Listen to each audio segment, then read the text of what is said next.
పరిస్థితి వాళ్ళని చూస్తే, ఎందుకంటే అక్కడ 90 ఎకరాల స్థలం ఉండి అక్కడ పెద్ద పెద్ద బిల్డింగ్లు ఉండి అక్కడ డీనోటిఫై లేక చాలా ఇబ్బంది పడ్డారు. వర్షం వస్తే నడవలేని పరిస్థితి ఉండే.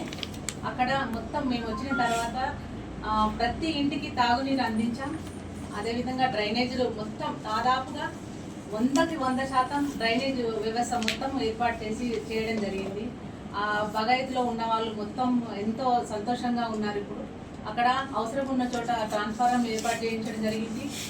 రామంతపూర్ బగాయత్లో మొత్తం 5 కల్వర్ట్లు వేసుకోవడం జరిగింది. మొత్తం మేము వచ్చిన తర్వాతనే అక్కడ కల్వర్ట్లు ఏర్పాటు చేయడం జరిగింది. ట్రాన్స్ఫారంలు పెట్టించాం.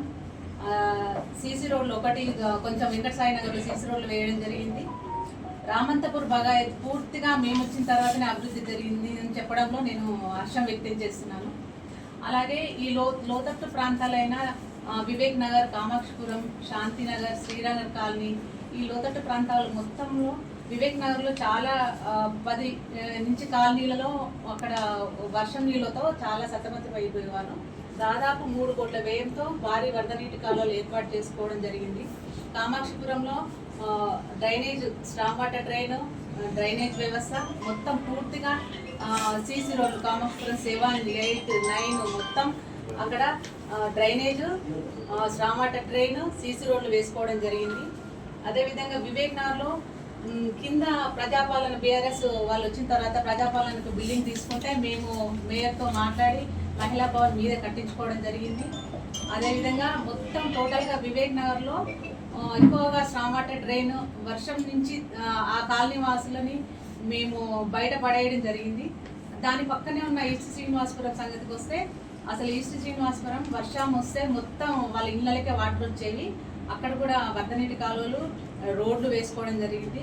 పక్కనే ఉన్న రామశంకర్ నగర్లో కూడా అసలు డ్రైనేజీ ఒక 2 గల్లీలలో అసలు డ్రైనేజ్ వ్యవస్థనే లేకుండే. మేము వచ్చిన తర్వాత వరద నీటి కాలువలో వినాయక స్వామి టెంపుల్ ఉండే, అక్కడి నుంచి మొత్తం వివేక్ నగర్ వరకు వరద నీటి కాలువ వేసుకోవడం జరిగింది, డ్రైనేజ్ వేసుకోవడం జరిగింది. రామశంకర్ నగర్ కాలనీ వాసులు అయితే చాలా సంతోషపడ్డారు. రక్తమైసమ్మ టెంపుల్ పక్కన అసలు ఒక ఊరిలో ఉన్నట్టు ఉండేది. రక్తమైసమ్మ టెంపుల్ దగ్గర వచ్చిన తర్వాత అక్కడ రోడే లేకపోతుండే. మొత్తం మేము వచ్చిన తర్వాత రోడ్డు, వాటర్ లైన్, డ్రైనేజ్ మొత్తం వేసుకోవడం జరిగింది. ఆ కాలనీ వాళ్ళు ఇంకా నా పేరు పెడతాన్నారు దానికి మేము వద్దని చెప్తాం. రామశంకర్ నగర్ తర్వాత ఇందిరానగర్ విషయానికి వస్తే 40 సంవత్సరాల క్రితం వేసిన మెట్టగల్లి దగ్గర ఎప్పటికీ అక్కడ డ్రైనేజ్ పొంగి పొర్లుతుండే. మెట్టగల్లిలో డ్రైనేజ్ పైప్ లైన్ వేసుకోవడం, సీసీ రోడ్లు వేసుకోవడం జరిగింది. అలాగే డిమార్ట్ నుంచి పాపే మిర్చి బండి వరకు సీసీ రోడ్ వేసుకోవడం జరిగింది. నెహ్రూనగర్ విషయానికి వస్తే నెహ్రూనగర్ కమిటీ హాల్ను పునరుద్ధరించడం జరిగింది. అలాగే అక్కడ స్టామ్ వాటర్ డ్రైన్ కూడా స్టార్ట్ చేసుకోవడం, అది వర్క్ జరుగుతుంది. అదేవిధంగా పాపమ్మ టెంపుల్ నుంచి పాపే మిర్చి బండి వరకు సీసీ రోడ్ వేసుకోవడం జరిగింది. ఇందిరానగర్ చుట్టుముట్టు మొత్తం సీసీ రోడ్లు వేసుకోవడం జరిగింది. అదేవిధంగా ప్రగతి నగర్ ఒక్కటే, రామంతపూర్లో హెచ్ఎండిఏ లేవట్ అదొక్కటే. మేము వచ్చిన తర్వాత వాళ్ళు కాలనీకి ఎంట్రన్స్లోనే అప్రోచ్ రోడ్ కోసమని మమ్మల్ని అడగడం జరిగింది.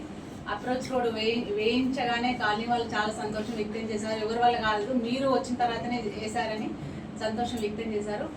అక్కడ డాన్ బాస్కో పక్కన మొత్తం గంజాయి పిల్లలు గంజాయితోని మొత్తం అక్కడ చెదారంతో ఉండేది లాస్ట్ డిటైన్లో. మేము వచ్చిన తర్వాత అక్కడ థీమ్ పార్క్ ఏర్పాటు చేసుకోవడం జరిగింది. ఇప్పుడు దాదాపు 50 లక్షలతోని అక్కడ మొత్తం 3 పార్కులను అభివృద్ధి చేస్తున్నాం. అలాగే రామంతపూర్ మొత్తం యువతకి ఆదర్శంగా ఉండడానికి వాళ్ళు 5 ఓపెన్ జిమ్లు ఏర్పాటు చేసుకోవడం జరిగింది. ఇంకా మిగతా కాలనీ విషయానికి వస్తే మేము చేసిన అభివృద్ధి కోసం ఆర్టీసీ కాలనీలో 2 సీసీ రోడ్లు వేసుకున్నాం. తర్వాత ఇంకా మిగతా కాలనీలో లో వోల్టేజ్ సమస్యలు ఎక్కడున్నా అక్కడికి తలెత్తకుండా వాటికి మేము లైట్లు వేయించడం జరిగింది. 55 ఐమాక్స్ లైట్లు వేయించడం జరిగింది. 25 ఎలక్ట్రిక్ ట్రాన్స్ఫార్మర్లు పెట్టించడం జరిగింది. చిన్న చెరువు చుట్టూ 75 స్తంభాలు వేసుకొని లైట్లు అమర్చడం జరిగింది. చిన్న చెరువులో అక్కడ పెద్ద 600 డయాతోని మేము అది జీడి బేకరీ వరకు, ఎందుకంటే ఇక్కడ పెద్ద చెరువు నుంచి చిన్న చెరువుకు దాదాపు 10.5 కోట్ల వ్యయంతో ఎస్ఎన్డిపితో ఇప్పుడు మాజీ ఎమ్మెల్యే సుభాష్ రెడ్డి గారు ఉన్నప్పుడు అది వేయించుకోవడం జరిగింది. ఇక్కడ దానివల్ల శాంతినగర్, ఇంద్రనగర్, శేఖర్ బస్ ఇవన్నీ వర్ధనీట్లో ఉండేవి. దానివల్ల వీళ్ళకి కూడా చాలా సఫర్ అయింది. ముఖ్యంగా నేను చెప్పేది ఏంటంటే రామంతపూర్ డివిజన్ని దాదాపు 100 కోట్ల నిధులతో మేము పూర్తిగా అభివృద్ధి చేయడం జరిగింది.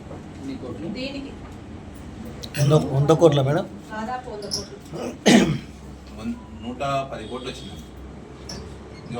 పైన ఉంటాయి కానీ కిందికి పంచాయతీ రాజ్ అవన్నీ వేసుకోవాలి. అవన్నీ తర్వాత భరత్ నగర్లో సీసీ రోడ్లు వేసుకోవడం, శ్రీనగర్ కాలనీలో ఫస్ట్ ఫ్లోర్ కమ్యూనిటీ హాల్ వేసుకోవడం, వర్ధనీటి కాలువలు ఏర్పాటు చేయడం, డ్రైనేజ్, భూగర్భ డ్రైనేజ్, మొత్తానికి పంచాయతీ రాజ్ శాఖ నిధులు కానివ్వండి, ఎంపీ గారి నిధులు కానివ్వండి, జిహెచ్ఎంసీ నిధులు మొత్తం దాదాపుగా 110 కోట్లతో మేము రామంతపూర్ డివిజన్ అభివృద్ధి చేసుకోవడం జరిగింది. నా అభివృద్ధికి ముఖ్యంగా నాకు దోహదం చేసినటువంటి, నా గుండెల్లో పెట్టుకొని చూసినటువంటి నా బీజేపీ కార్యకర్తలందరికీ పేరు పేరున జగదీష్ అన్న గారికి, నాకు గెలిచినప్పటి నుంచి పనిచేస్తున్న 2 ప్రధాన కార్యదర్శులు అయినటువంటి కుమారస్వామి గారికి, అదేవిధంగా నారాయణ దాస్ గారికి, అంజయ్ పటేల్ గారికి, రవణ గారికి, లింగం గారికి, సురేష్ అన్న గారికి, అందరికీ పేరు పేరున అన్ని తిరుపతి అన్న గారికి, అదేవిధంగా కాలనీ సంఘ సభ్యులకి, ప్రభాకర్ గారికి, అన్ని కాలనీ సంఘ సభ్యులకి, గుడి కమిటీ మెంబర్స్కి, ఆర్ఎస్ఎస్ కార్యకర్తలకి, విహెచ్పి మరియు బజరంగ అనుబంధ సంస్థలకి పేరు పేరున నేను ధన్యవాదాలు తెలియజేస్తున్నాను. మహిళా నాయకురాలకు కూడా. అదేవిధంగా నాకు ఎప్పుడు ఎక్కడికి ఇనాగ్రేషన్ చేసినా, ఎక్కడ ఏ షాప్ ఓపెన్ చేసినా వెంటనే ప్రచురించే ప్రెస్ మిత్రులందరూ అందరికీ పేరు పేరున నేను ధన్యవాదాలు తెలియజేసుకుంటున్నాను. ఇదే ప్రేమానురాగాలు నాపై ఎల్లప్పుడూ ఉండాలని మనస్ఫూర్తిగా కోరుకుంటున్నాను. ఈ ప్రతి పనిలో నిలిచిన నన్ను రామంతపూర్ డివిజన్ ప్రతి ఒక్క కార్యకర్తకి పేరు పేరున ధన్యవాదాలు తెలియజేసుకుంటున్నాను.